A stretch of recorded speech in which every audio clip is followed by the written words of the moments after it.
क्या हाल है बालकों के? चलो पढ़ते हैं केमिस्ट्री।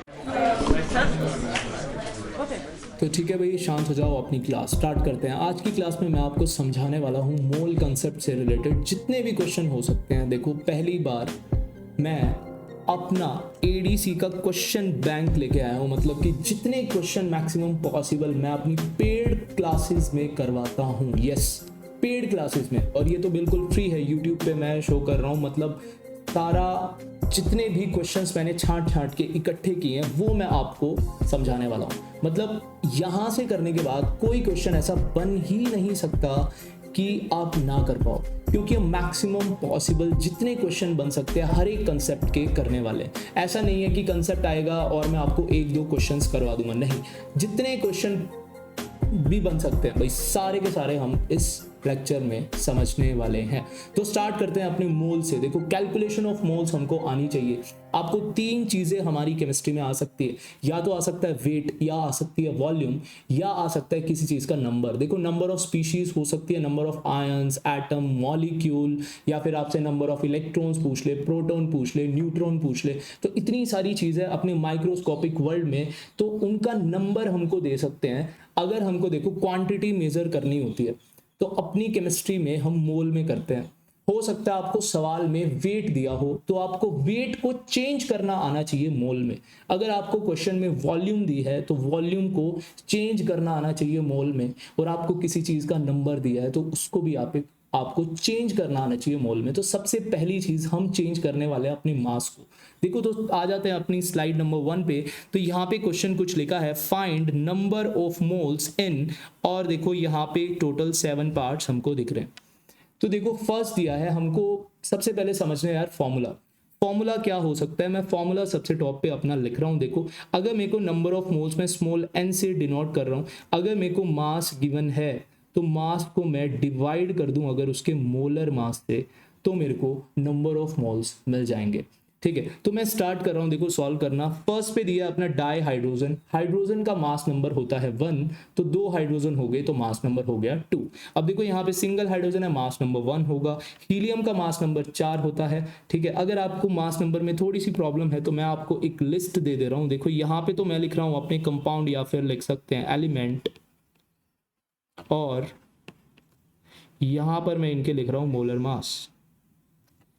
तो आपको नहीं भी आते तो इसके बाद आपको कोई प्रॉब्लम नहीं रहेगी। देखो, ये सीरीज को अगर आप फॉलो करना चाहते हो तो आपका प्रायर नॉलेज कितना भी हो या कुछ भी ना आता हो, आप बिल्कुल जीरो पे हो, तब भी आप हीरो बन सकते हो। देखो, स्टार्ट करते हैं हाइड्रोजन का, फिर हीलियम का हमको आना चाहिए, कार्बन, नाइट्रोजन, ऑक्सीजन, फिर आता है भाई सल्फर। O2 का आप निकाल ही लोगे, ऑक्सीजन का जस्ट डबल हो जाएगा। ठीक ठीक है, फिर आना चाहिए हमें यूरिया का मास कितना होता है, फिर हमें पता होना चाहिए ग्लूकोज, सुक्रोज, और H2SO4 का भी कई बार पूछ लेते हैं, और कैल्शियम कार्बोनेट।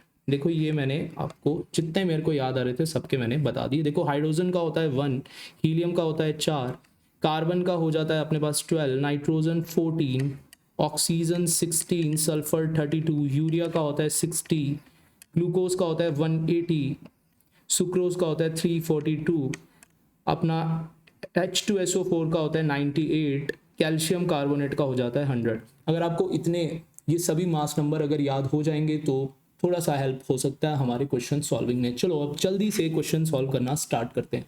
देखो, मैं सबके लिए निकालना चाहता हूँ एक ही चीज़, जो कि है नंबर ऑफ मोल्स।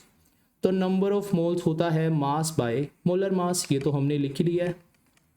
तो जल्दी से इनके गिवन मास मैं लिख देता हूँ और उनको डिवाइड कर देता हूँ इनके मोलर मास से। इनके मोलर मास से मैं डिवाइड कर देता हूँ। देखो, मास दिया है 12 और मोलर मास होता है, यहाँ पे हाइड्रोजन है 2 तो हो जाएगा 2, मास आ जाएगा, देखो अपना नंबर ऑफ मोल्स आ गए 6 मोल। समझ आया? देखो, 2 को डिवाइड करना है मेरे को 1 से और आ गया 2 मोल हमारा आंसर। इसके बाद देखो, 4 हमको मास दिया है, डिवाइड कर देंगे 4 से, हीलियम का मोलर मास आ जाएगा 1 मोल। देखो कितना फास्टली हम सॉल्व कर पा रहे हैं। 180 दिया है और यूरिया का अभी मैंने आपको मोलर मास बताया होता है 60, तो आ जाएगा आंसर 3 मोल।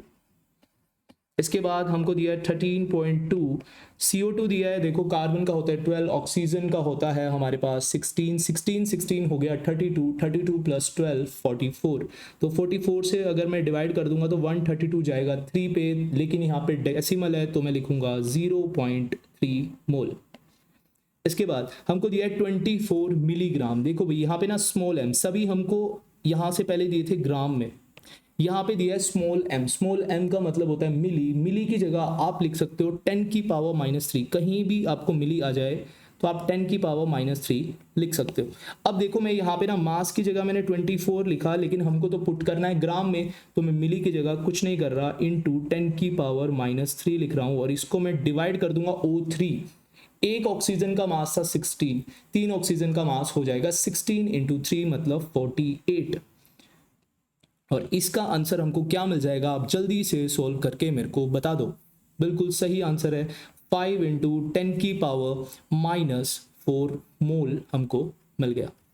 ठीक है, हमने ये सॉल्व कैसे किया, 24 1 24, 48 पे 2 पे जाएगा, और यहाँ से अगर मैं 10 बाहर लिख लूँ तो आ जाएगा 5, और यहाँ पे 10 की पावर -4 मेरे को करना होगा।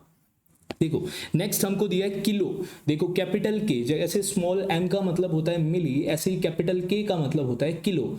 किलो की जगह मैं लिख सकता हूँ 10 की पावर 3।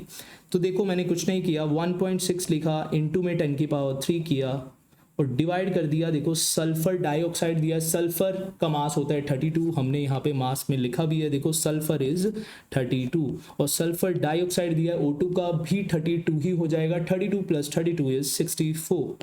तो यहाँ पे 64 से मैंने इसको डिवाइड कर दिया।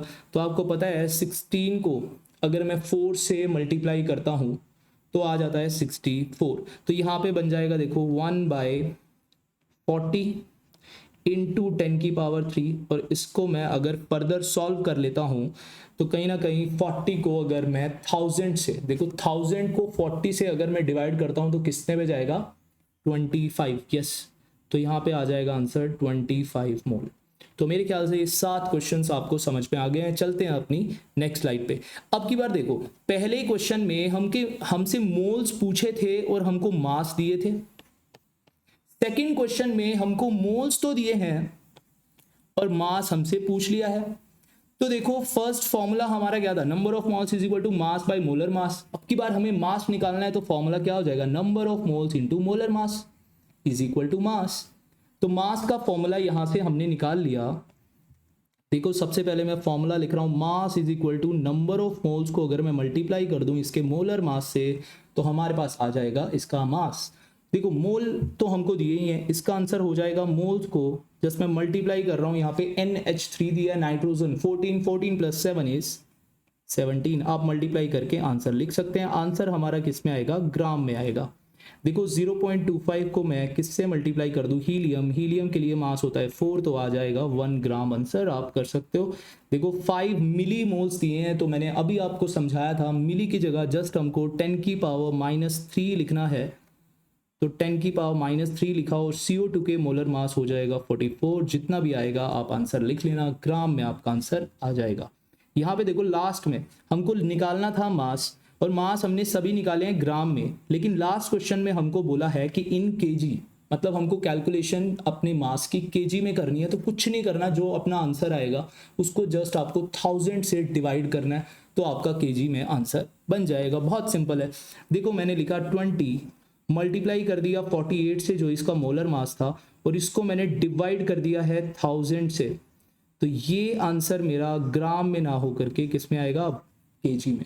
तो देखो अगले 4 सवाल भी हमने समझ लिए हैं। इसके बाद चलते हैं अपने नेक्स्ट स्लाइड पे, जिसमें हमसे मोल्स पूछे हैं और दिया है नंबर। देखो यहाँ पे दिए एटम्स, मॉलिक्यूल्स, मॉलिक्यूल्स किसके दिए हैं, हीलियम के दिए हैं, एटम्स, मॉलिक्यूल दिए हैं O2 के, और नेक्स्ट में हमें मॉलिक्यूल्स दिए हैं अपनी अमोनिया गैस के। तो यहाँ पे फॉर्मूला क्या बनना चाहिए, देखो सेकंड फॉर्मूला, फर्स्ट हमने मोल्स कैलकुलेट किए with the help of mass, अभी हम कर रहे हैं with the help of number. अब देखो हम नंबर से कैसे फाइंड आउट कर सकते हैं, अगर नंबर ऑफ मोल्स मेरे को निकालने हैं और मेरे को नंबर दिया है तो मैं उसे जस्ट एवोगैड्रो नंबर से डिवाइड कर दूंगा, जिसमें एवोगैड्रो नंबर की वैल्यू क्या होती है मैं आपको बता देता हूँ, 6.02 इंटू 10 की पावर 23। इसका मतलब 1 मोल होता है। जैसे कि फॉर एग्जांपल मेरे पास 36 मैं कह सकता हूं कि ब्रेसलेट्स हैं। 36 मेरे पास ब्रेसलेट है, तो कितने डजन हुए? आप बोलोगे 3।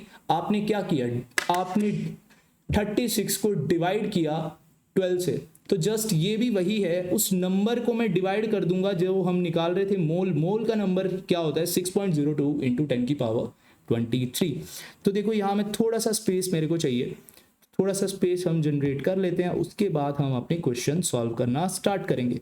अब देखो मेरे को नंबर ऑफ मोल्स फाइंड करने हैं। नंबर मेरे को दिया है 6.02 इंटू 10 की पावर 26।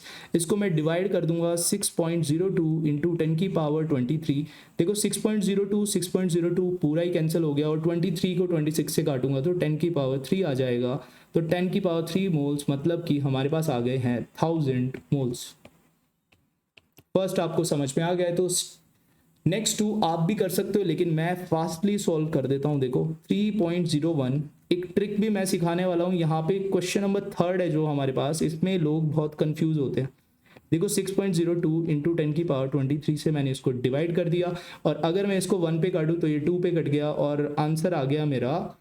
देखो ऊपर है 21, 10 की पावर 21 डिवाइड है 10 की पावर 23, तो डिवाइड में रहेगा 10 की पावर 2, और मैं उसे 2 से मल्टीप्लाई कर दूंगा तो बन जाएगा 1/200। अब देखो 1/200 आपके ऑप्शंस में होगा ही नहीं, तो ये फ्रैक्शन है। फ्रैक्शन को हम फ्रैक्शन लेस कैसे बना सकते हैं? यहाँ पे है 200। अब 200 को मेरे को कंप्लीटली अगर कैंसिल आउट करना है तो क्या ये 10 से हो जाएगा? नहीं होगा। 100 से होगा? नहीं होगा। तो मैं इसको 1000 से मल्टीप्लाई कर दूं अगर, तो ये 5 पे कट जाएगा। तो 1000 से मल्टीप्लाई किया तो 1000 से मेरे को डिवाइड भी करना होगा, जिसकी वजह से मेरे आंसर में कोई चेंज ना आए। तो 200 1 जा, 1000 5 जा, तो ये आ गया आंसर ना 5 इंटू 10 की पावर -3। तो आपने देखा मैंने किस तरीके से अपने 1/200 को चेंज कर लिया है, जो कि फ्रैक्शन में था, और फ्रैक्शन में अपने पास कोई भी ऑप्शन नहीं होता है। तो 1/200 को हम क्या लिख सकते हैं? 5 इंटू 10 की पावर -3। बिल्कुल सही, समझ गए हो आप। अब देखो नेक्स्ट क्वेश्चन में जब number of mole students find करते हैं, तो यहाँ पे ना एक प्रॉब्लम आती है उनको, ये 1.5 को ना वो कैंसल आउट नहीं कर पाते यार। क्यों नहीं कर पाते? क्योंकि वो नीचे तो हमको डिवाइड में लिखना है 6.02 इंटू 10 की पावर 23। अब इस 6.02 को कैसे कैंसिल आउट करें हम 1.5 से? यहां पे वो थोड़ा सा कंफ्यूज हो जाते हैं, तो यहां पे हम थोड़ी सी करेंगे भाई चिटिंग। देखो 6.02 को मैं लिख रहा हूं 6.0, इस 2 को मैंने थोड़ी देर के लिए कर दिया भाई गायब। हम देखेंगे हमारे आंसर में कितना चेंज आ रहा है। अगर आपके जो ऑप्शंस आपको दिए हैं 4 वो ज्यादा पास है, मतलब वो ज्यादा क्लोज है, तो ये चीटिंग आपको नहीं करनी। लेकिन मैक्सिमम केसेस में ऑप्शंस इतने क्लोज नहीं होते, तो वहां पे हम इतनी छोटी नेग्लेक्शन कर सकते हैं। क्योंकि ये मैंने नेग्लेक्शन, क्योंकि यहाँ पे भाई कैंसिल आउट हो रहा है, ये 1.5 1 जा और ये 6.0 4 जा पे चला जाएगा। बात समझ आई? तो यहाँ पे हमारा आंसर फर्दर अगर मैं सॉल्व करूं तो क्या आ जाएगा? देखो ऊपर 25 है तो यहाँ पे 100 आ जाएगा, डिवाइड में कर देंगे 4 और आंसर आ जाएगा 25 मोल। समझ में आया या नहीं? समझ में आ गया तो चलते हैं अपनी नेक्स्ट स्लाइड पे। देखो हमको निकालना है मास और हमको दिया है नंबर। सर मास से तो हम मोल्स निकाल सकते हैं और मोल्स से निकाल सकते हैं हम नंबर।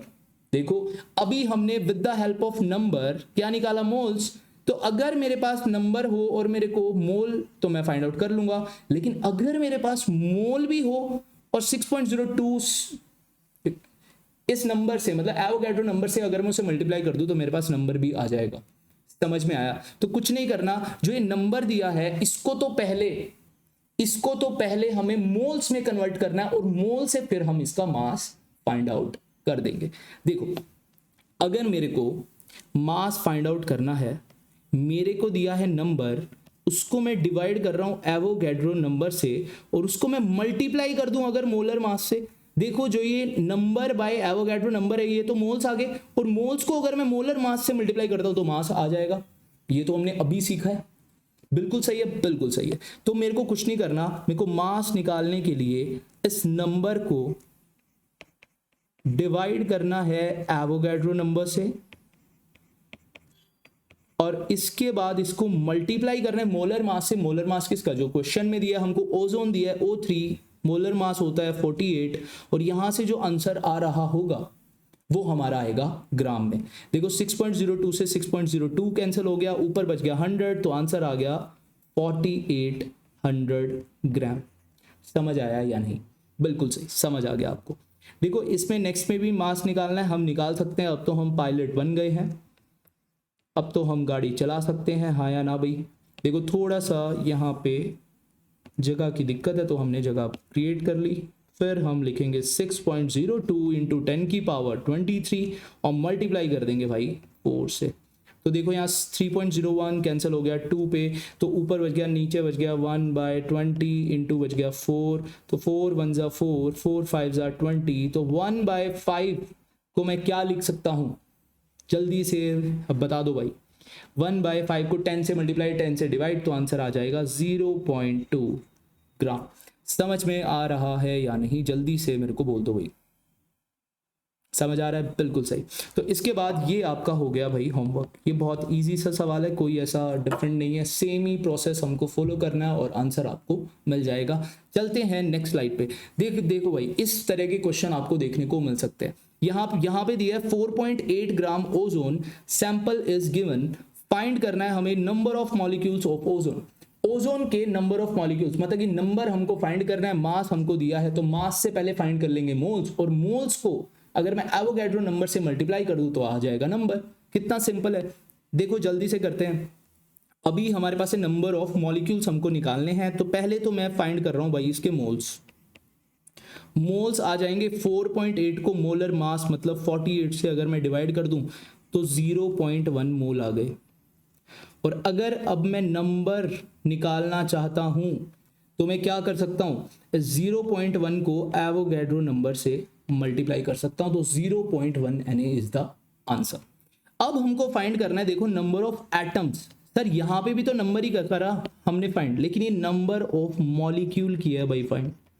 अब नंबर, सर पहले तो आपने कहा था कि नंबर तो किसी भी चीज का नंबर हो वो तो सेम ही आएगा। नहीं, एक मॉलिक्यूल में एक से ज्यादा एटम हो सकते हैं, जैसे कि हमको दिया है ओजोन। अब देखो यहाँ पे ना आपको इस सवाल में कहीं भी ओजोन का फॉर्मूला नहीं दिया, सिर्फ ओजोन लिख के दिया है। तो आपको अगर ओजोन का फॉर्मूला नहीं आता तो आप फर्दर नहीं इसको सॉल्व कर सकते, क्योंकि यहाँ पे तो एटम है। तो ओजोन का फॉर्मूला हमें पता है, नहीं पता तो आज से पता होना चाहिए। ओजोन का फॉर्मूला होता है O3। तो एक ओजोन में कितने एटम है? 3 है, O3 है, और ऑक्सीजन एक एटम है। तो हमको पता है कि नंबर ऑफ मॉलिक्यूल्स कितने हैं? 0.1 Na है।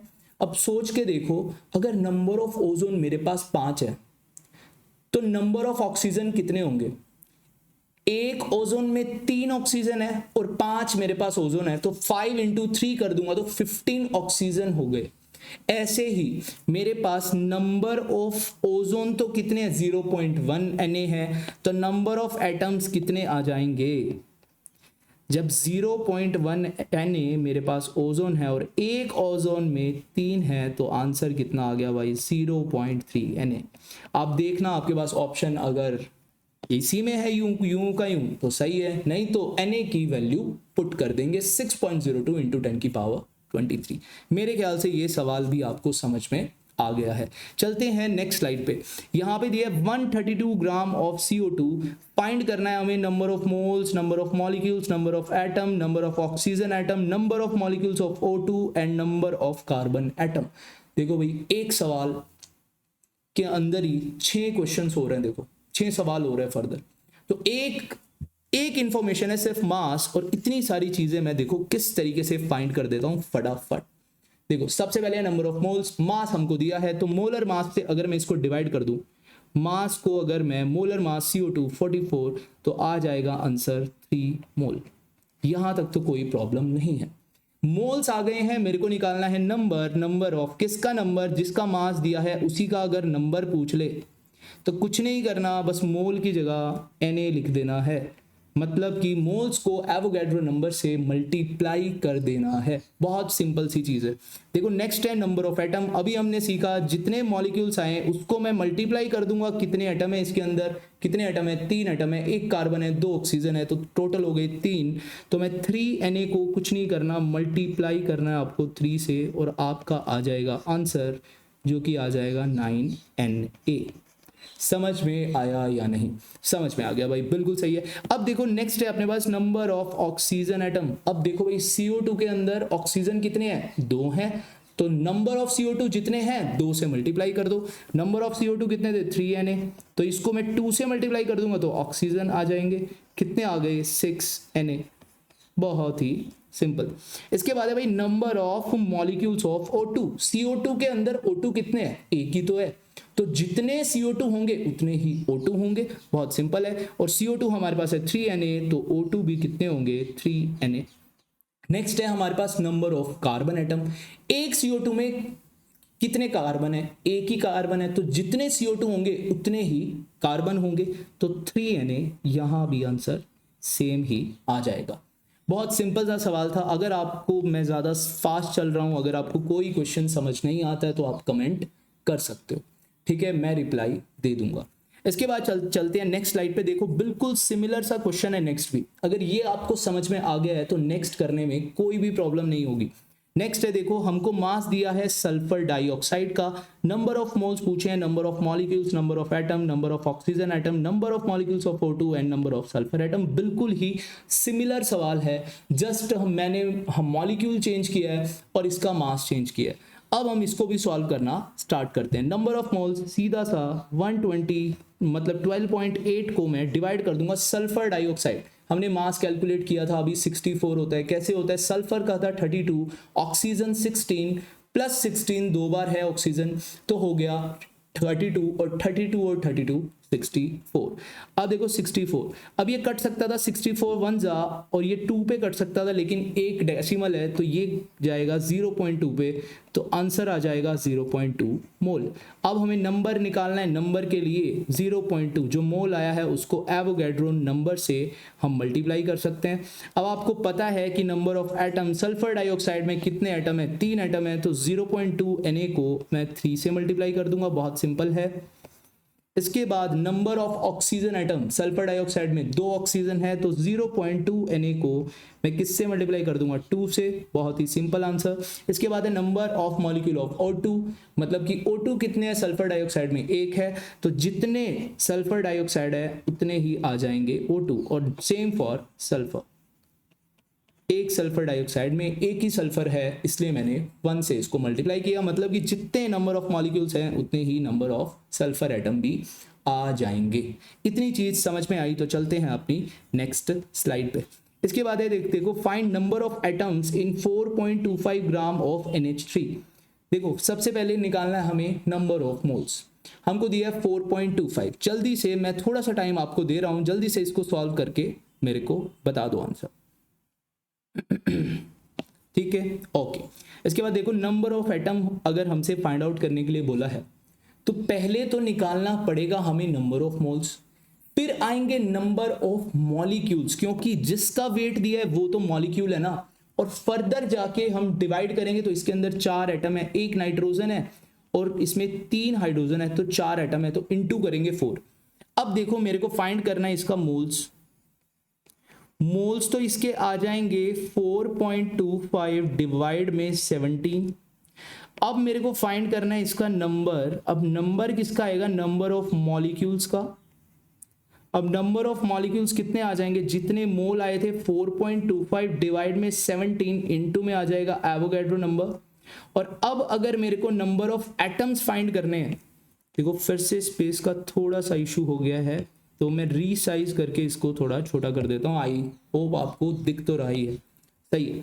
इसके बाद मेरे को फाइंड करने हैं नंबर ऑफ एटम्स, और नंबर ऑफ एटम्स के लिए जितने नंबर ऑफ मॉलिक्यूल आए हैं उसको जस्ट मेरे को मल्टीप्लाई किससे करना है भाई? 4 से। बिल्कुल सही बात है। 4.25 Na डिवाइड में 17 इनटू में कर दूंगा अगर मैं 4, तो आंसर आ जाएगा। सॉल्व कर लेना, मैथ्स का कैलकुलेशन आपके भरोसे।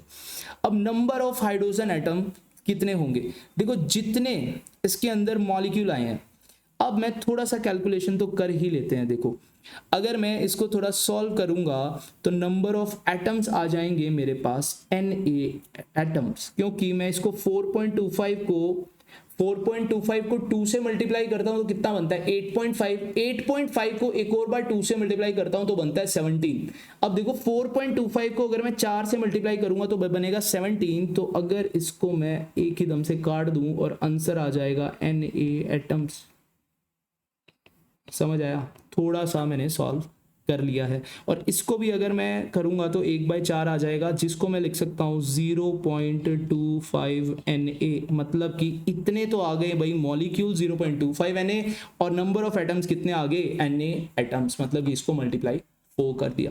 तो नंबर ऑफ हाइड्रोजन एटम कितने होंगे, हाइड्रोजन तो 3 है, तो नंबर ऑफ मॉलिक्यूल का जितना आंसर आया उसको 3 से मैं मल्टीप्लाई कर दूंगा तो आंसर मेरे पास आ जाएगा 0.25 Na मल्टीप्लाई 3, मतलब कि 0.75 Na। नंबर ऑफ इलेक्ट्रॉन्स कितने होंगे, देखो नाइट्रोजन में होते हैं 7 इलेक्ट्रॉन, हाइड्रोजन में होते हैं 1 इलेक्ट्रॉन, हाइड्रोजन है 3, तो टोटल इलेक्ट्रॉन्स हो गए हैं 10।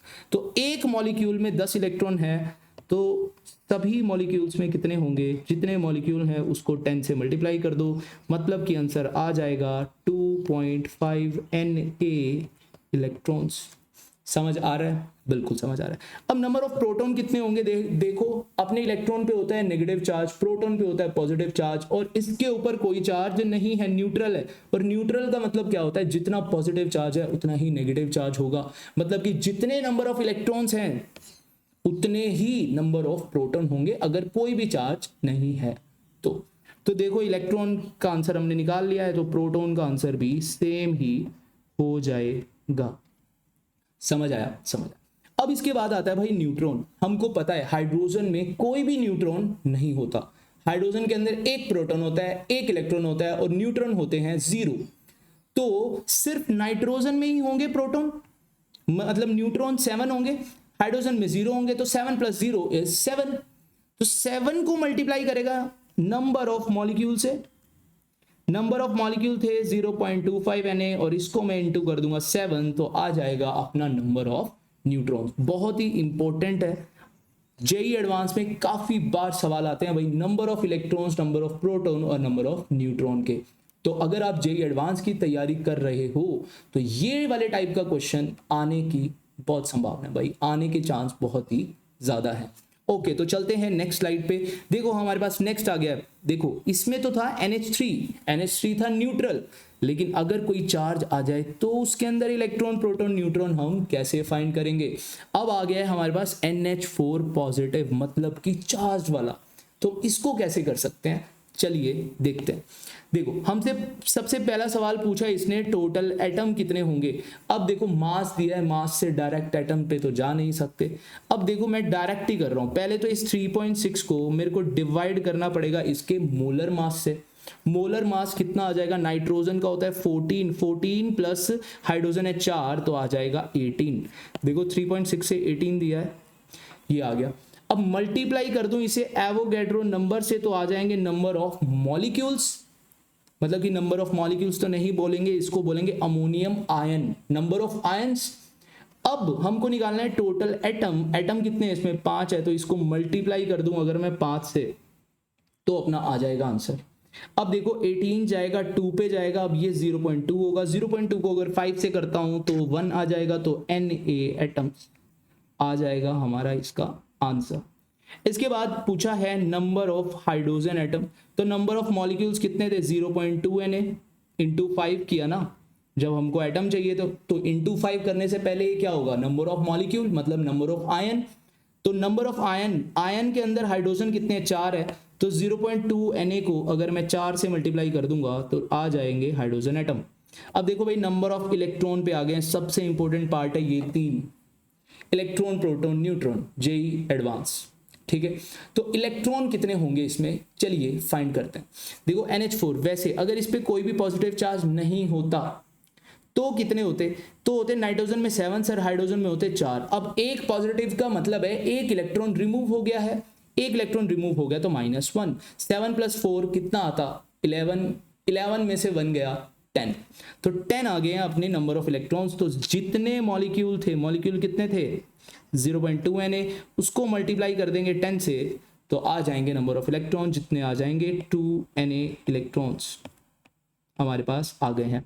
अब नंबर ऑफ प्रोटॉन कितने होंगे, प्रोटॉन तो 11 ही होंगे सर। क्यों?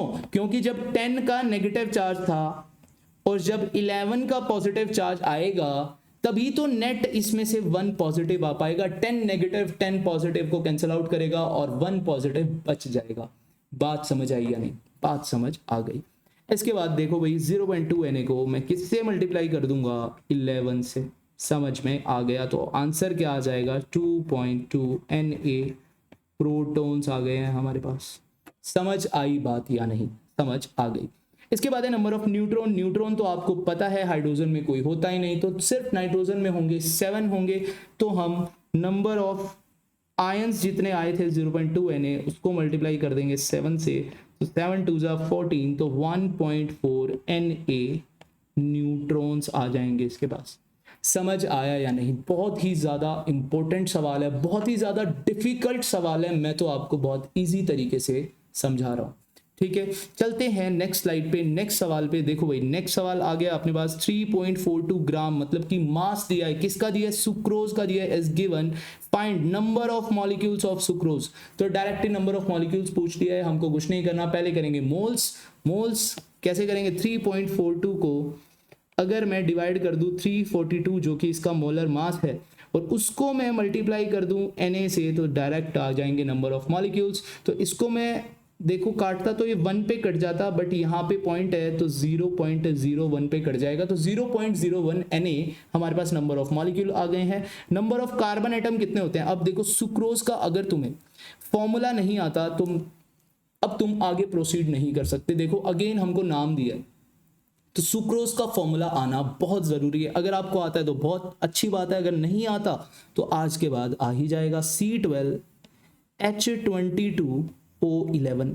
अब हमको पता चल गया है सुक्रोज के अंदर कितने कार्बन है, 12 कार्बन है। तो जितने सुक्रोज थे उसको 12 से मल्टीप्लाई कर दो। सुक्रोज कितने थे 0.01 Na और उसको मैं मल्टीप्लाई कर रहा हूँ 12 से, तो आ जाएगा number of carbon atom. Number of oxygen कितने 11 है, तो 0.01 Na को अगर मैं 11 से मल्टीप्लाई कर दूंगा तो नंबर ऑफ ऑक्सीजन एटम आ जाएंगे, और 0.01 को अगर मैं मल्टीप्लाई कर दूंगा 22 से तो आ जाएंगे number of hydrogen atom. Again बहुत ही ज्यादा इंपॉर्टेंट क्वेश्चन है। बात समझ में आई या नहीं? बात समझ में आ गई। और नेक्स्ट तो अपना जेईई एडवांस में क्वेश्चन आया ही हुआ है। 4.2 ग्राम ऑफ N-3 का एक आयन दिया था और नंबर ऑफ इलेक्ट्रॉन्स उसने पूछा था। IIT में ये सवाल 2 बार आ रखा है। बात समझ आई? ठीक है, हम करते हैं वही स्टार्ट। नंबर ऑफ आयंस करने हैं कैलकुलेट। पहले तो मैं 4.2 देखो डिवाइड कर दिया इसको, नाइट्रोजन एक ही है तो 14 होगा इसका मोलर मास, और 14 3 42 होता है, 0.3 मोल्स आ गए। इसको मैं मल्टीप्लाई कर दूं, अगर देखो मैंने यहाँ पे सॉल्व कर दिया, एक मिस्टेक की है, इनटू में करना था पहले एवोगैड्रो नंबर, तभी तो आएंगे नंबर ऑफ आयंस।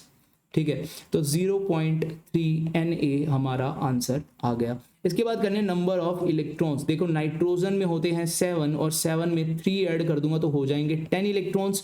तो हमारे पास नंबर ऑफ आयंस कितने आए हैं 0.3 Na, और उसको मैं मल्टीप्लाई कर दूं अगर 10 से तो आ जाएंगे नंबर ऑफ इलेक्ट्रॉन। अगर प्रोटॉन की बात करें, प्रोटॉन तो नाइट्रोजन के चेंज ही नहीं होते। अगर कोई चार्ज आता है, अगर कोई आयन या फिर मॉलिक्यूल के ऊपर कोई चार्ज आता है तो हमेशा हमारे नंबर ऑफ इलेक्ट्रॉन्स चेंज होते हैं। प्रोटॉन कभी भी किसी के चेंज नहीं हो सकते। क्यों नहीं हो सकते? क्योंकि जो न्यूक्लियस होता है, न्यूक्लियस के अंदर होते हैं प्रोटॉन भी और न्यूट्रॉन भी, और जो बाहर शेल्स होती हैं उनमें होते हैं इलेक्ट्रॉन्स। तो अगर किसी पे चार्ज आएगा, क्यों आता है? इलेक्ट्रॉन्स के आने या जाने से चार्ज आता है। प्रोटॉन के आने जाने से चार्ज आ सकता है बट प्रोटॉन नहीं जाता है, न्यूक्लियस के अंदर होता है, वो सेंटर ऑफ द एटम। बात समझ में आई? एक और तुम्हें खास चीज मैं बताता हूं कि अगर न्यूक्लियस बहुत ही छोटा होता है भाई, अगर न्यूक्लियस मेरे पास 1 सेंटीमीटर का रेडियस है, एक न्यूक्लियस का अगर मेरे पास 1 सेंटीमीटर का रेडियस है तो उस एटम का रेडियस पता है कितना होगा? 5 किलोमीटर। समझ लो आप, 1 सेंटीमीटर न्यूक्लियस का रेडियस है और मैं कह रहा हूं कि 5 किलोमीटर रेडियस किसका है, एटम का। तो इतना ज़्यादा डिफरेंस होता है, तभी हम कहते हैं कि मैक्सिमम एटम हमारा क्या होता है, एम्प्टी होता है, क्योंकि जो मेन मास है वो तो अपना न्यूक्लियस में है, और न्यूक्लियस ही कैसे है, छोटू सा न्यूक्लियस है, 1 सेंटीमीटर मतलब कि 2 सेंटीमीटर का डायामीटर है उसका, और 10 किलोमीटर का डायामीटर किसका, एटम का। तो आप समझ रहे हो, न्यूक्लियस बहुत छोटा है, एटम बहुत ही बड़ा है। बात समझ गए तुम। अब देखते हैं प्रोटॉन। प्रोटॉन तो मैंने आपको बता ही दिया कि चेंज होंगे नहीं, तो 0.3 Na को मैं किससे मल्टीप्लाई करूंगा, प्रोटॉन होंगे नाइट्रोजन में 7। आपको अगर number of proton, electron, neutron नहीं आते फाइंड करने तो आप कमेंट करना, मैं इसके ऊपर एक 5-7 मिनट का वीडियो लेके आ जाऊंगा। ओके, इसके बाद है भाई बहुत ही शानदार सवाल, ये मैक्सिमम लोग नहीं कर पाएंगे। देखो आप फर्स्ट पार्ट कर लोगे, सेकंड कर लोगे, थर्ड कर लोगे, लेकिन नंबर 4 पार्ट नहीं होएगा भाई। नंबर 4 पार्ट में सर ऐसा क्या है जो हमसे नहीं होगा। देखो बताता हूं तुम्हें, इसमें क्या है। इसमें पूछा है भाई find total charge in coulomb. Coulomb में हमको चार्ज बताना है, तो चार्ज तो सर 10 तो आ गया नेगेटिव चार्ज, और 7 आ गया पॉजिटिव चार्ज, और नेट चार्ज आ गया 3 नेगेटिव, जो कि हमें इसके आयन के ऊपर भी दिख रहा है। तो -3 का इसके ऊपर नेट चार्ज है, और माइनस किसके ऊपर आता है, अपने इलेक्ट्रॉन के ऊपर आता है। तो 3 को मैं किससे मल्टीप्लाई कर दूं, 3 को मैं मल्टीप्लाई कर दूंगा अपने इलेक्ट्रॉन के चार्ज से, 1.6 इंटू 10 की पावर -19, और ये आ जाएगा कूलम में। अब इसको किससे मल्टीप्लाई करना है, ये तो 3 इलेक्ट्रॉन का चार्ज आ गया, 3 इलेक्ट्रॉन का चार्ज आ गया, 3 इंटू 10 की पावर 3 इंटू 1.6 इंटू 10 की पावर -19। अब ये 3 इलेक्ट्रॉन कितने हैं भाई, एक आयन के ऊपर तो इतना चार्ज है, और नंबर ऑफ आयन्स कितने, इतने हैं, तो जितने आयन्स है उसको भी हम मल्टीप्लाई कर देंगे, और आप इसको सॉल्व करके आंसर निकाल सकते हो, बहुत इजीली आप फाइंड कर लोगे। सिंपल सा कैलकुलेशन है। इसके बाद स्टार्ट करते हैं भाई नेक्स्ट क्वेश्चन। हमारा बहुत ही शानदार सवाल है हमारे पास, बहुत ही शानदार सवाल है। मैक्सिमम लोग इसको भी रॉन्ग कर देते हैं, पता नहीं क्यों। देखो इसका सॉल्यूशन लिखने की कोशिश करते हैं हम। हमको दिया है मास किसका, वाटर का। वाटर का मास दिया है तो मोल्स निकाल लूंगा मैं, मोल्स निकाल लेंगे वाटर के, तो आ जाएंगे 1.8 डिवाइड में 18, आ गया आंसर 0.1। अब मैं नंबर ऑफ मॉलिक्यूल्स निकाल लूंगा वाटर के, कितने आएंगे, नंबर ऑफ मॉलिक्यूल्स अगर मैं फाइंड करता हूं तो आ जाएंगे 0.1 Na। अब मेरे को फाइंड करना है number of electrons. Electrons water के अंदर कितने होते हैं, एक ऑक्सीजन में 8 इलेक्ट्रॉन, हाइड्रोजन में 2 इलेक्ट्रॉन, हो गए टोटल 10 इलेक्ट्रॉन्स। तो नंबर ऑफ इलेक्ट्रॉन्स की वैल्यू आ जाएगी 0.1 Na को मल्टीप्लाई कर दूं अगर मैं 10 से, तो आंसर क्या आ जाएगा Na। तो Na इलेक्ट्रॉन्स हमारे होंगे किसके अंदर, 1.6 ग्राम ऑफ वाटर के अंदर। इसके बाद चलते हैं नेक्स्ट सवाल पे। नेक्स्ट सवाल हमको दिया फाइंड नंबर ऑफ मोल्स इन, देखो वॉल्यूम दी है। अभी तक हमने नंबर के साथ रिलेट करके मोल्स का वैल्यू निकाल लिया, मास के साथ रिलेट करके मोल्स का वैल्यू निकाल लिया। अब आ गया है हमारा वॉल्यूम। और एक बात मैं आपको बताना चाहता हूं, अगर हम number of moles by using volume निकाल रहे हैं तो वॉल्यूम हमको इस फॉर्मूले में लीटर में पुट करनी है, और मेरे को डिवाइड कर देना है 22.4 से। अब कुछ लोग सोच रहे होंगे सर ये 22.4 कहाँ से आया, तो आ जाते हैं अपनी रफ स्लाइड में, थोड़ा सा मैं समझा देता हूँ। अगर आपके सवाल में लिखा है कोई इंफॉर्मेशन लिखी है और उसके लास्ट में आपको लिखा है एट STP, अब ये STP का मतलब क्या होता है थोड़ा सा मैं बताता हूँ। इसका फुल फॉर्म होता है स्टैंडर्ड टेम्परेचर प्रेशर, मतलब कि यहाँ पे टेम्परेचर और प्रेशर की वैल्यू फिक्स होती है। टेम्परेचर हम ले लेते हैं 0 डिग्री सी, प्रेशर हम ले लेते हैं 1 बार, और अगर मैं नंबर ऑफ मोल्स की वैल्यू 1 लेके ये सारी वैल्यूज पुट कर दूं अपनी ideal gas equation PV = nRT में, तो वहां से अगर मैं वॉल्यूम फाइंड आउट करूंगा nRT डिवाइड में प्रेशर, और यहाँ पे ये सारी वैल्यूज पुट कर दूं अगर मैं, नंबर ऑफ मोल्स 1, R हमारा यूनिवर्सल गैस कांस्टेंट ही है, टेम्परेचर की वैल्यू 0 डिग्री सी मतलब कि 273 केल्विन, और प्रेशर की वैल्यू 1 बार, तो हमारे पास हमारी वॉल्यूम निकल के आ जाती है 22.4 लीटर। मेरे यार बात आई समझ में। तो यहां से ये 22.4 आया है, ये इसलिए मैंने यहाँ पे इस फॉर्मूला में लिखा है। तो वॉल्यूम जितनी भी होगी हमको गिवन, उसको डिवाइड कर देंगे 22.4 से, तो हमारे आ जाएंगे नंबर ऑफ मोल्स। बहुत ही सिंपल सा हमारा ये फॉर्मूला है। तो फॉर्मूला मैंने पुट कर दिया, 89.6 लीटर हमको दिया था, 22.4 से अगर मैं डिवाइड कर दूंगा तो आपको पता है भाई कितना आंसर आएगा। देखो यहाँ दिया है 20 पॉइंट, यहाँ दिया है 80, तो 20 कितने पे जाएगा, 4 पे जाएगा, सीधी सी बात है। तो यहाँ पे आ जाएगा भाई 4 मोल आंसर अपना, बहुत ही आसानी से। अब नेक्स्ट दिया है 2.24 को डिवाइड करना है 22.4 से। देखो कितनी आसान कैलकुलेशन हमारे एग्जाम्स में आती है, और बच्चे कहते हैं कि पेपर लेंथी था सर, तो ऐसे कैसे हो सकता है। ये कट जाएगा 1 पे, और डेसिमल आने की वजह से 0.1 में मोल लिख दूंगा आंसर। इसके बाद है 112 ml। अब देखो यहाँ पे थोड़ा ट्रिक आ गई। अब सर हमने तो याद कर रखा था, आपने कहा था वॉल्यूम को डिवाइड करना है 22.4 से, बट मैंने एक और चीज कहा था कि वॉल्यूम अपनी पुट करते हुए ध्यान रखना कि उसका यूनिट लीटर में है या नहीं। अगर लीटर में नहीं है तो हम चेंज करेंगे उसे।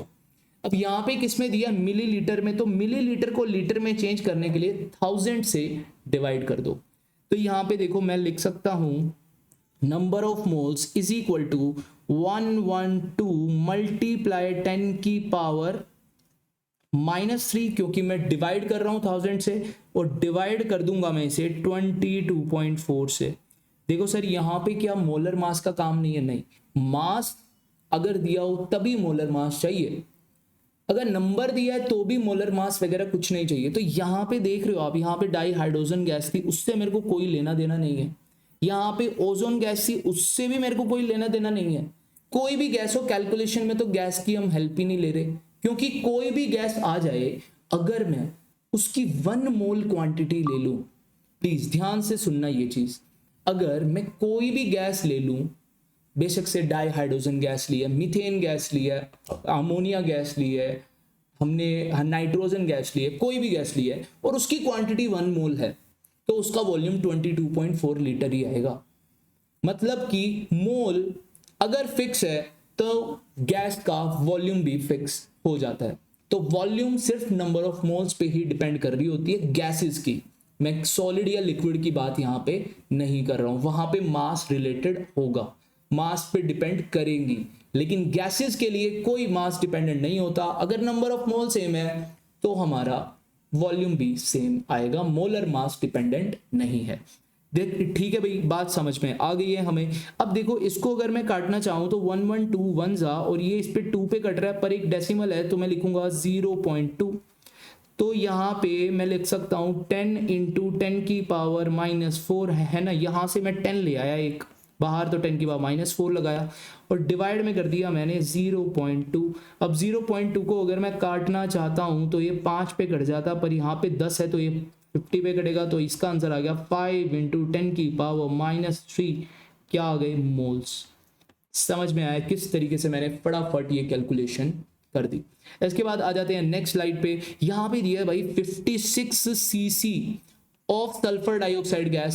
सर लीटर तक तो सही था, लीटर आए तो हम डायरेक्ट पुट कर सकते हैं, हाँ। इसके बाद आपने समझाया मिलीलीटर तक भी ठीक था, डिवाइड में 1000 करके पुट कर देंगे, बट ये सीसी का मतलब क्या होता है। सीसी तो हमने बाइक्स वगैरह में देखा है, 100 सीसी की बाइक है, 250 सीसी की बाइक है, 350 सीसी की बाइक है, लेकिन सीसी का मतलब अब वॉल्यूम में कैसे चेंज करे। तो आ जाते हैं अपनी रफ स्लाइड पे, थोड़ा सा समझते हैं इस बात को भी। देखो भाई मैं हेडिंग लिख रहा हूं यूनिट्स ऑफ वॉल्यूम, ध्यान से समझना इस बात को, बहुत ही शानदार चीज मैं समझाने वाला हूं। यूनिट्स ऑफ वॉल्यूम, वॉल्यूम की यूनिट आ सकती है आपको सीसी में। सीसी का मतलब कुछ नहीं होता भाई, ml होता है, मतलब कि 1 सीसी का मतलब क्या होता है, 1 ml। जैसे कि अगर मेरे को 1 सेंटीमीटर क्यूब, सीसी का फुल फॉर्म क्या होता है, सेंटीमीटर क्यूब। 1 सेंटीमीटर मैंने साइड है उसकी लेंथ की और उसका क्यूब लिया, तो उसके अंदर कितना वाटर आ जाएगा। जैसे कि ये बोतल है, ये बोतल है मेरे पास, अगर ऐसा मैं छोटा सा इसका क्यूब लूं और उसकी साइड आ जाए 1 सेंटीमीटर, तो उसमें कितना पानी आएगा, उसमें 1 ml पानी आएगा। बात समझ में आई। 1 सेंटीमीटर क्यूब का अगर मैंने एक क्यूब लिया है जिसकी साइड 1 सेंटीमीटर है, तो उसके अंदर पानी कितना आएगा, 1 ml आएगा। अब इसके बाद मैं ले रहा हूँ 1 डेसीमीटर क्यूब। अगर मैंने 1 डेसीमीटर क्यूब लिया है तो डेसीमीटर तो सर हमने सुना ही पहली बार है भाई, कुछ नहीं होता। 1 सेंटीमीटर का अगर मैं 10 टाइम्स कर दूं मतलब कि 1 डेसीमीटर इज इक्वल टू होता है 10 सेंटीमीटर, मतलब कि 10 सेंटीमीटर से मिलके बनता है 1 डेसीमीटर। तो पहले तो 1 सेंटीमीटर तो कुछ इतना सा था, अभी 10 सेंटीमीटर हो गया तो थोड़ा ज्यादा आ गया इतना। अब 10 सेंटीमीटर ही की साइड का एक अगर मैं क्यूब लूं तो उसके अंदर वाटर कितना आ सकता है, 1 लीटर आ सकता है। आप थोड़ा सा इमेजिन करके थोड़ा साइज का अपने ब्रेन में थोड़ा सा वो लेके आप समझ सकते हो ये चीज कि 1 सेंटीमीटर है तो 1 कितना आएगा, ml आएगा। 1 डेसीमीटर क्यूब है तो उसमें 1 लीटर आएगा। और अगर इसके बाद थर्ड पॉइंट है 1 मीटर क्यूब, 1 मीटर तो कितना होता है, इतना होता है भाई, बहुत ज्यादा होता है। तो 1 मीटर का अगर मैं क्यूब लूं तो उसके अंदर पानी कितना आ जाएगा, मतलब वॉल्यूम कितनी आ जाएगी, 1000 लीटर आ जाएगी। अगर ये जो चीजें मैंने आपको बताई ये अगर आप कर लेते हो तो वॉल्यूम के यूनिट कन्वर्जन्स में आपको कोई भी दिक्कत कभी भी पूरी केमिस्ट्री में तो नहीं आएगी। बात समझ में आई या नहीं? तो आ जाते हैं अपने क्वेश्चन वाली स्लाइड पे। तो यहां पे लिखा था सीसी और हम समझ चुके हैं 56 सीसी का मतलब कुछ और नहीं बस 56 ml है। तो 56 ml हमको दिया है और नंबर ऑफ मोल्स हमको फाइंड करने हैं। तो 56 को मल्टीप्लाई कर दूंगा मैं 10 की पावर -3 से, क्योंकि डिवाइड करना होगा और इसको डिवाइड कर देंगे 22.4 से। आपको पता है 560 अब मेरे को काटना होगा तो ये 4 पे जाएगा, बिल्कुल सही है, 4 पे चला जाएगा। देखो अगर यहाँ पे 56 की जगह 5.6 होता तो ये 22.4 पे 4 पे कट हो जाता, लेकिन यहाँ है 56 तो मैं किस पे लिखूंगा, ये 0.4 पे। और यहाँ पे आ जाएगा 0.4 जिसको मैं लिख सकता हूँ 10/4, 10/4 को लिख के 10 की पावर -3 और यहाँ पे आ जाएगा 4, अगर मैं काटूं तो ये कट जाएगा 2.5 पे, तो आंसर आ जाएगा 2.5 इंटू 10 की पावर -3। इसके बाद दिया देखो मीटर क्यूब, और मीटर क्यूब तो अभी मैंने आपको रफ स्लाइड में समझाया। 1 मीटर क्यूब की जगह हम लिख सकते हैं 1000 लीटर। तो कुछ नहीं करना, 2.8 देखो वॉल्यूम इसकी क्या हो जाएगी, वॉल्यूम इज इक्वल टू 2.8 और मीटर क्यूब की जगह मैं कुछ नहीं लिख रहा हूं 1000 लीटर। तो लीटर में अपनी वैल्यू चेंज हो गई, इसको डिवाइड कर दो 22.4 से, तो जितना भी आपका आंसर आएगा, देखो अभी तो हमारा वॉल्यूम ही हुआ है ये, तो अभी तो इसे ऐसे ही लिखो, ये लीटर में आ गया। तो नंबर ऑफ मोल्स अगर मेरे को निकालने हैं तो 2800 डिवाइड में 22.4 ये आ जाएंगे हमारे मोल्स। समझ में आया या नहीं, बोल दो भाई। अगर मैं कैंसिल आउट भी करना चाहूं तो ये प्रॉपर कैंसिल आउट हो जाएगा 125 पे। तो 125 moles is the correct answer. समझ में आई बात या नहीं? इसके बाद आ जाते हैं नेक्स्ट सवाल पे। नेक्स्ट सवाल है हमारा, a container has 5.6 litre of sulphur dioxide gas, then find number of moles, number of molecules, number of atoms, number of oxygen atom, number of electrons, mass of sulphur dioxide. तो 6 question है हमारे पास, एक information given है जो कि है volume की। तो सबसे पहले गिवन इंफॉर्मेशन से हम फाइंड कर लेते हैं नंबर 1 का answer, number of moles. Number of moles कैसे करेंगे, 5.6 दिया है, डिवाइड कर दो 22.4 से, जिससे कि आंसर आ जाएगा 1/4। 1/4 को मैं क्या लिख सकता हूँ, 0.25। तो 0.25 मोल इज द आंसर अपना फर्स्ट का। सेकंड का आंसर करने लगे, नंबर ऑफ मॉलिक्यूल्स पूछा है तो 0.25 को जस्ट मल्टीप्लाई कर दो एवोगैड्रो नंबर से, तो आ जाएंगे आपके नंबर ऑफ मॉलिक्यूल्स। इसके बाद आ गए हैं हम नंबर थर्ड पे। नंबर थर्ड पे पूछा है नंबर ऑफ इलेक्ट्रॉन्स। तो number of electrons sulphur dioxide में कितने होंगे, देखो सल्फर में कितने होते हैं 16, ऑक्सीजन में होते हैं 8, तो 2 ऑक्सीजन में 16, 16 + 16 32। तो जितने मॉलिक्यूल्स आए थे उसको जस्ट मल्टीप्लाई कर देंगे हम 32 से और आ जाएगा हमारा आंसर। इसके बाद आता है number of atoms. Third number of atom था, नंबर ऑफ इलेक्ट्रॉन का कर दिया भाई हमने आंसर। तो यहाँ पे थर्ड की जगह 5 लिख लेना, थर्ड की जगह 5 लिख लेना। अभी कर रहा हूँ थर्ड का आंसर। नंबर ऑफ एटम है तो मॉलिक्यूल्स तो आ ही चुके हैं, मॉलिक्यूल्स है 0.25 Na, और इसको मल्टीप्लाई कर दो सल्फर डाइऑक्साइड में कितने एटम है, 3 एटम है, तो 3 से मल्टीप्लाई करा, आंसर आपके सामने। इसके बाद है number 4, number of oxygen atom. तो नंबर ऑफ ऑक्सीजन एटम हम कैसे फाइंड कर सकते हैं, बहुत ही ईजी है। सल्फर डाइऑक्साइड में कितने ऑक्सीजन है, 2, तो जितने मॉलिक्यूल्स आए हैं उनको मल्टीप्लाई कर दो 2 से, तो आंसर आपके सामने। और इसी के साथ हमने पांचों सवाल कर लिए, बस लास्ट रहता है सिक्स का आंसर आ जाएगा मास। मास के लिए क्या करें, जितने मोल आए हैं 0.25 आए थे मोल, इसको मल्टीप्लाई कर दो इसके मास से। मास कितना होता है सल्फर डाइऑक्साइड का, सल्फर 32, ऑक्सीजन 16 प्लस 16 एक और ऑक्सीजन है 16 16 32, 32 प्लस 32 इज 64, तो 64, तो जितना ही मल्टीप्लाई करके आंसर आएगा वो आ जाएगा ग्राम में आंसर हमारे पास। बहुत ही इजी था सवाल। इसके बाद चलते हैं नेक्स्ट सवाल पे। नेक्स्ट सवाल में हमको दिया है 280 cc, हमको दी है NH3 गैस, फाइंड करने हैं total atoms, mass of ammonia, number of electron, number of hydrogen atom. अब तो आपको कॉन्फिडेंस आना स्टार्ट भी हो गया होगा।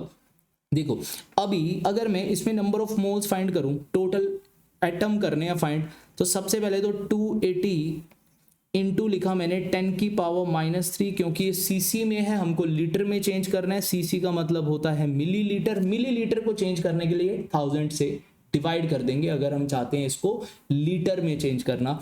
तो NH3 है, उसका तो कोई लेना देना हमें है नहीं। टोटल एटम क्योंकि 22.4 से डिवाइड करना है। यहां तक आ गए अपने मोल्स। मोल्स के बाद टोटल एटम पूछा है, पहले करना पड़ेगा मॉलिक्यूल। मॉलिक्यूल के लिए कर देंगे एवोगैड्रो नंबर से मल्टीप्लाई, और मल्टीप्लाई कर देंगे इसके बाद इसको, टोटल एटम कितने हैं इसमें 4 हैं, तो इंटू 4, तो ये आंसर आ जाएगा अपना। आप इसको सॉल्व कर लेना, सॉल्व करके मैं आंसर आपको बताऊं तो आ जाएगा आपका 0.05 Na इज द आंसर। इसके बाद करना है मास of ammonia. Mass of ammonia के लिए जितना हमारा आया था, देखो अगर मैं इसको कैंसिल आउट करने की कोशिश करूं तो ये मेरा कैंसिल आउट होके आ जाएगा 1/80, 10 की पावर -3 को कर देंगे हम 10। देखो भाई हम ऐसे कर सकते हैं, 10 की पावर -3 को नीचे लेके जाएंगे, 10 की पावर 3 बन जाएगा, तो नीचे बन जाएगा अपना 22400 और 280 1 और ये कट जाएगा लगभग 8 पे, तो 80 आ जाएगा। देखो भाई 1/80 आ जाएगा जब मैं इसको सॉल्व करूंगा, तो इसको सॉल्व करूंगा 1/80 आ जाएगा। तो mass of ammonia, number of moles आ गया 1/80, तो 1/80 को अगर मैं NH3 के मोलर मास मतलब 17 से मल्टीप्लाई कर दूंगा तो मास आ जाएगा अमोनिया का इन ग्राम।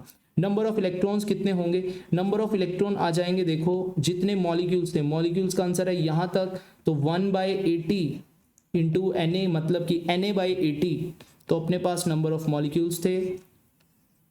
और नंबर ऑफ इलेक्ट्रॉन्स कितने होंगे NH3 में 10, तो इंटू में कर देंगे 10, तो आ जाएगा Na/8 इलेक्ट्रॉन्स।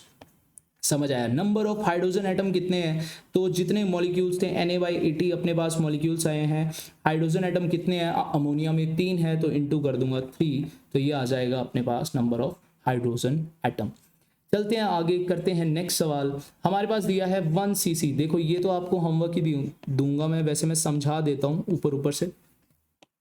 देखो 1 cc दिया है, मतलब कि 1 ml हमको वॉल्यूम दी है किसकी, नाइट्रोजन डाइऑक्साइड की, इज गिवन एट STP, मतलब कि डिवाइड करना है जस्ट 22.4 से, और मिल जाएंगे हमको इसके नंबर ऑफ मोल्स। देन ये बात ठीक है क्या, फर्स्ट आप फाइंड करोगे इसके नंबर ऑफ एटम कितने आ रहे हैं, सेकंड फाइंड करोगे नंबर ऑफ इलेक्ट्रॉन्स कितने आ रहे हैं, थर्ड फाइंड करोगे इसके नंबर ऑफ मॉलिक्यूल्स कितने आ रहे हैं।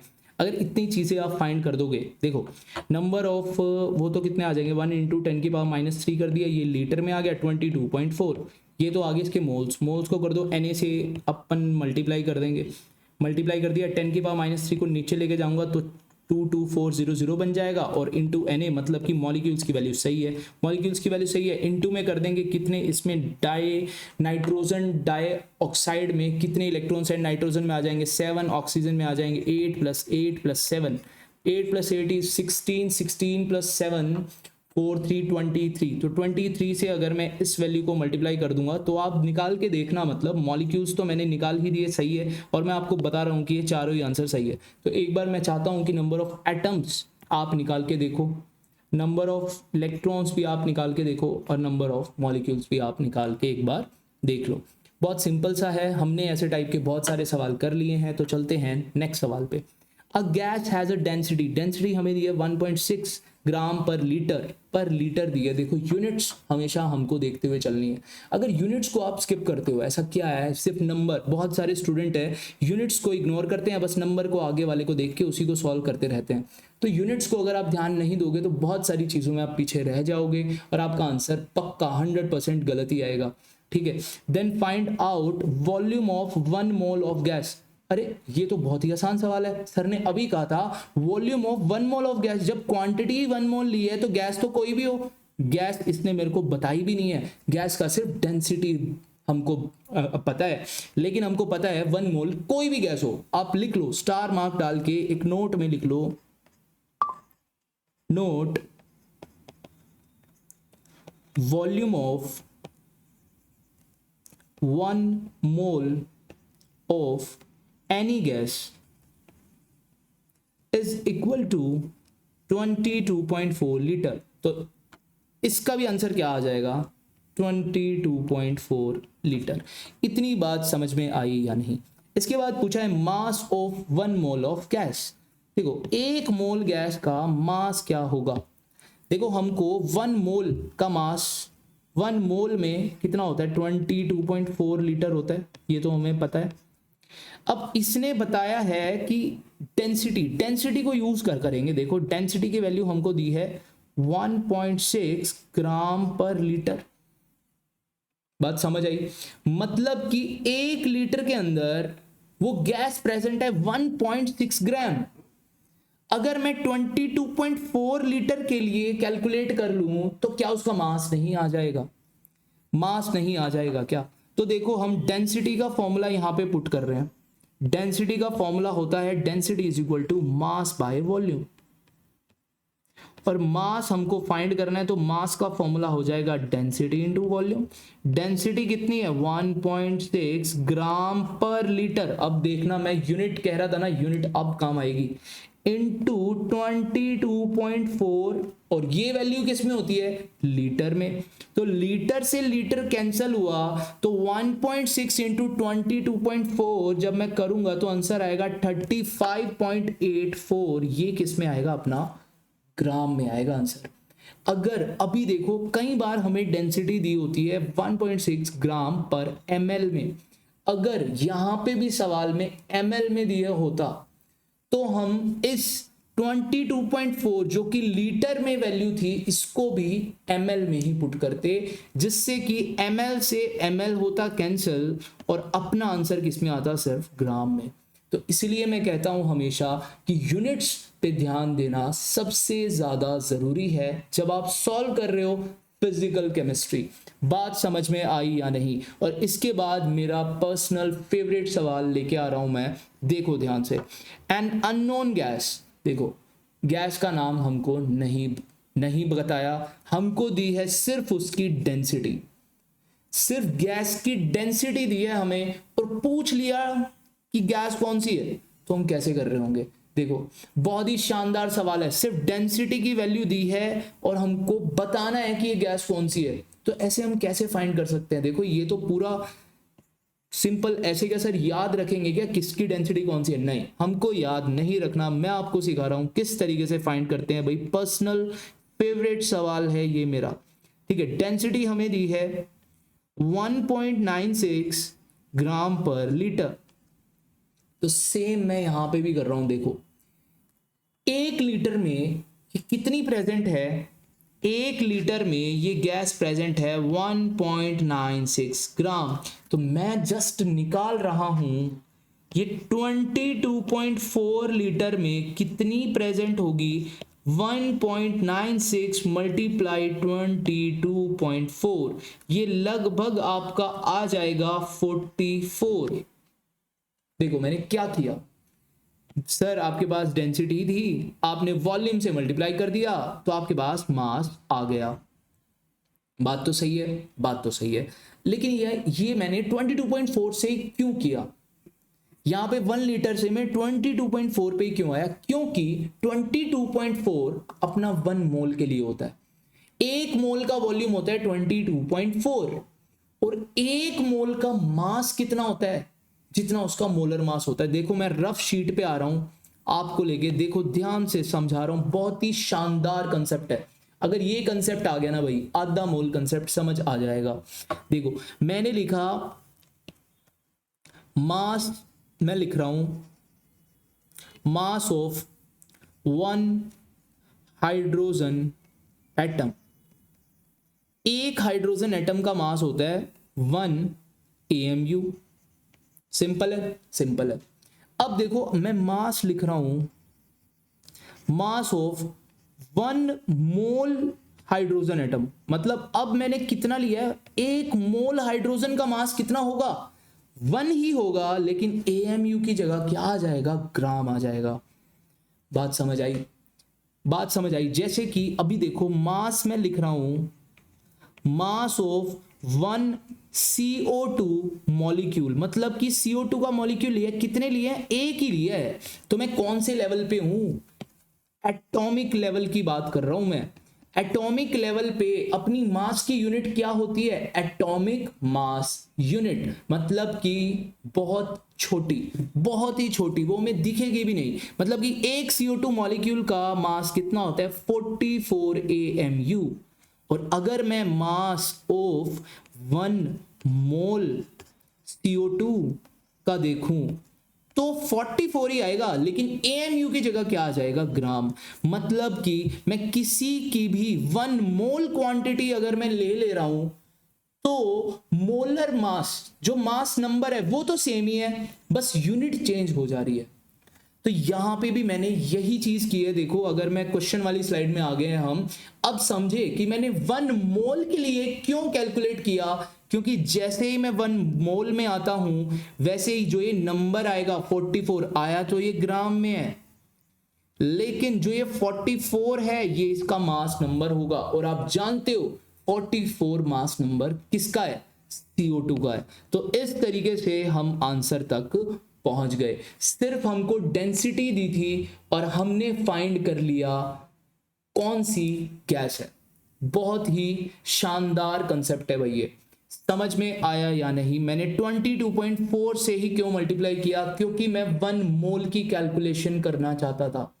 अब 1 मोल की कैलकुलेशन क्योंकि मेरा मोलर मास आ जाए 44, और मोलर मास अगर पता है तो 4 गैस आपको दी है, CO2 दी थी, CO दी थी, NO2 दी थी और सल्फर डाइऑक्साइड दी थी। आप देख लो मोलर मास किसका आ रहा है, गैस पे टिक लगाया, CO2 इज द आंसर। समझ में आया या नहीं? इसके बाद भाई मेरा नेक्स्ट बिल्कुल पर्सनल फेवरेट सवाल है। आप अपने टीचर से पूछ सकते हो ये सवाल, अगर उसने नहीं देखा होगा तो वो गलती जरूर करेगा। देखो सवाल क्या है, हमको दिया है find number of moles in 1.8 millilitre of water. तो सर यहाँ पे सिंपल सा ही तो कंसेप्ट है, हमको वॉल्यूम दी है हमें, तो नंबर ऑफ मोल्स आ जाएंगे गिवन वॉल्यूम डिवाइड में 22.4। यही तो आपने सिखाया है ना। गलत, यहां पे ये गलत हो गया भाई। सर केमिस्ट्री तो ऐसी है, कहीं पे गलत कहीं पे सही, ज्यादातर होती है गलत। नहीं भाई, ज्यादातर नहीं होती गलत, हमेशा ही सही होती है। जहां पे गलत आप मानते हो आपको कंसेप्ट नहीं पूरा का पूरा आता है, इसलिए आप बोलते हो कि ये तो एक्सेप्शन है, ये तो एक्सेप्शन है। नहीं, जो ये वाला फॉर्मूला है 22.4 वाला, मतलब कि किसी का हमें वॉल्यूम दिया है और उस वॉल्यूम को हम डिवाइड कर रहे हैं 22.4 से, तो हमारे मोल्स आ रहे हैं। ये वैलिड होता है सिर्फ गैसेस के लिए। तो स्टार मार्क डाल के अपनी नोटबुक पे जरूर लिखना कि जो ये वॉल्यूम वाला फॉर्मूला है, मोल्स हम फाइंड करते हैं by using volume in litre, divide करते हैं 22.4 से, ये वैलिड है ओनली फॉर गैसेस। बात समझ आई या नहीं? तो सर यहां पे क्या प्रॉब्लम आ गई? वाटर लिक्विड होता है, इसीलिए यहां पे फॉर्मूला वैलिड नहीं हुआ। तो सर हम कैसे करेंगे? यहाँ पे तो वॉल्यूम दी थी और वॉल्यूम का तो एक ही फॉर्मूला था 22.4 वाला, और वही आपने कह दिया गलत है। अब हम कैसे कर सकते हैं सॉल्व? कर सकते हैं, क्यों? क्योंकि डेंसिटी हमें वाटर की पता है। डेंसिटी देखो, वाटर की डेंसिटी होती है 1 ग्राम पर ml, मतलब कि इसका मतलब क्या है, 1 ग्राम इज इक्वल टू आ गया 1 ml। हमको सवाल में दिया है 1.8 ml, तो इसको मैं लिख सकता हूं 1.8 ग्राम, मतलब कि जितना वॉल्यूम है उतना ही मास है वाटर के केस में, क्योंकि वो इतना डेंस होता ही नहीं, 1 होती है उसकी डेंसिटी, मतलब कि 1 ग्राम में कितना ml होगा, 1 ml होगा। तो 1.8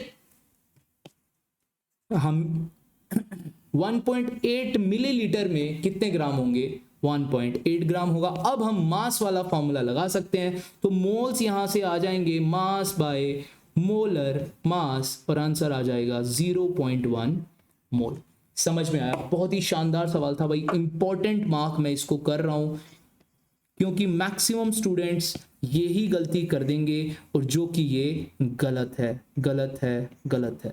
बात समझ आई या नहीं? ये गलत है, ये हमको अप्लाई नहीं करना है। इसके बाद है number of electrons. Number of electrons water के अंदर कितने होते हैं, 10 इलेक्ट्रॉन्स होते हैं, तो हमको पहले नंबर ऑफ मॉलिक्यूल्स निकालने होंगे। नंबर ऑफ मॉलिक्यूल्स कैसे आ जाएंगे, नंबर ऑफ इलेक्ट्रॉन फाइंड करने, number of molecules 0.1 into Na, into में कर दूंगा 10, तो आ जाएंगे Na अपने इलेक्ट्रॉन्स, मतलब कि 6.02 इंटू 10 की पावर 23 इलेक्ट्रॉन्स हमारे पास आ जाएंगे जब मैं 1.8 ml लूंगा वाटर का।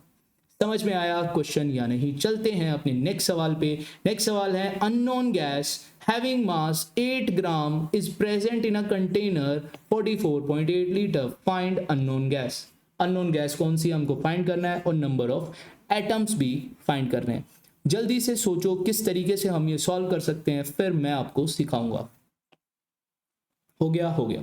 देखो हमको ना वॉल्यूम दी है, गैस की वॉल्यूम दी है, मतलब कि सर गैस की तो नहीं दी, कंटेनर की दी है, तो जो भी कंटेनर का वॉल्यूम होगा, जो भी गैस उसके अंदर आएगी, वो पूरा कंटेनर का वॉल्यूम ही हमारे गैस का वॉल्यूम बन जाएगा। बात समझ में आई? तो यहां पे हमें वॉल्यूम दी है, तो वॉल्यूम से हम मोल्स निकाल सकते हैं। तो मैं कुछ नहीं कर रहा, देखो मोल्स इज इक्वल टू कर रहा हूं मोल्स, लिख सकता हूं ना, मोल्स मोल्स के इक्वल होते हैं। एक तरफ तो मोल्स में मैंने फॉर्मूला लगा दिया मास का, मतलब 8 ग्राम मास दिया था, और मोलर मास से मैं डिवाइड कर दूंगा, देखो मोलर मास। और एक तरफ मैंने फॉर्मूला लगा दिया है वॉल्यूम का, तो 44.8 वॉल्यूम मेरे को दी है, 22.4 से मैं डिवाइड कर दूंगा, तो सिंपल हमको मोलर मास दिख गया।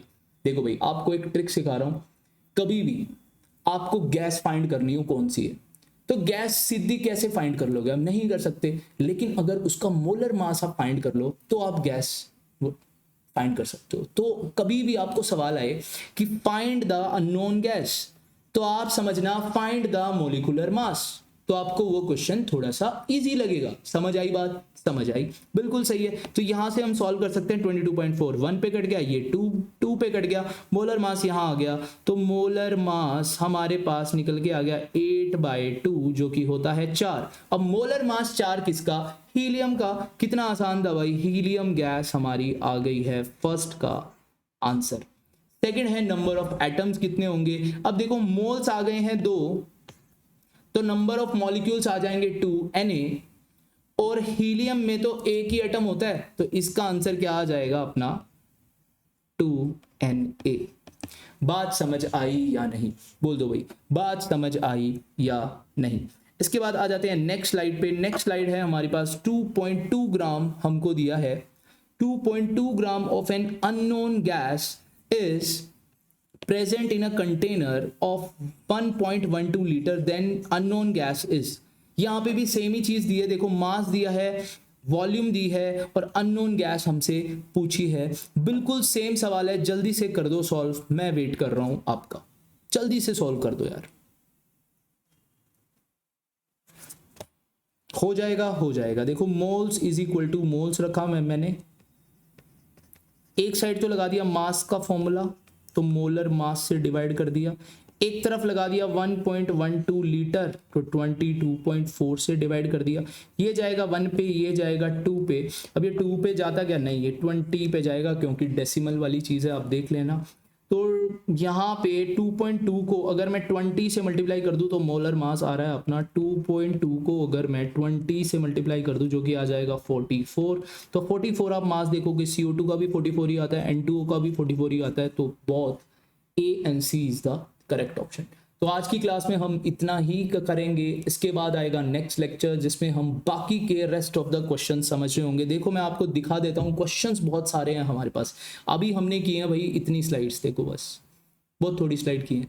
इसके बाद देखो कितनी स्लाइड बची हुई है ना, इन पे सब पे क्वेश्चन है। देखो शानदार सवाल मैंने लिखे हुए हैं, शानदार सवाल, बिल्कुल कंबशन रिएक्शन के जितने मैक्सिमम सवाल हो सकते हैं वो हम देखेंगे। मतलब डिफरेंट टाइप्स के सवाल सभी, देखो स्टोइशियोमेट्री के जितने सवाल मैक्सिमम हो सकते हैं वो सारे के सारे करे हैं। लिमिटिंग रिएजेंट से रिलेटेड में मैं आपको समझा रहा होगा। तो इस सीरीज में हम जितने भी मैक्सिमम क्वेश्चंस हो सकते हैं सभी के सभी सॉल्व करेंगे। तो आप सीरीज को पूरा फॉलो करना। आज आया लेक्चर नंबर 1, नेक्स्ट डे आ जाएगा लेक्चर नंबर 2। तो आपको पूरी सीरीज फॉलो करनी है। तो मैं कह रहा हूँ इस सीरीज के बाहर इस चैप्टर में ना तो जेई एडवांस में, ना जेई मेंस में, ना नीट में क्वेश्चन बन ही नहीं सकता, क्योंकि जितने मैक्सिमम टाइप के क्वेश्चंस होंगे वो हम सॉल्व कर देंगे। बात समझ आई या नहीं? So thank you so much. आपने यहाँ तक अगर वीडियो को देखा है तो आप लेक्चर को लाइक करना अगर समझ में आया, अगर समझ में नहीं आया तो कमेंट करना, मैं आपका आंसर ज़रूर दूंगा। अगर कोई और रिलेटेड वीडियो, केमिस्ट्री रिलेटेड कोई कंसेप्ट आप समझना चाहते हो जिसके ऊपर मैं वीडियो बनाऊं तो आप कमेंट कर सकते हो। सो ओके यो, मिलते हैं नेक्स्ट क्लास में।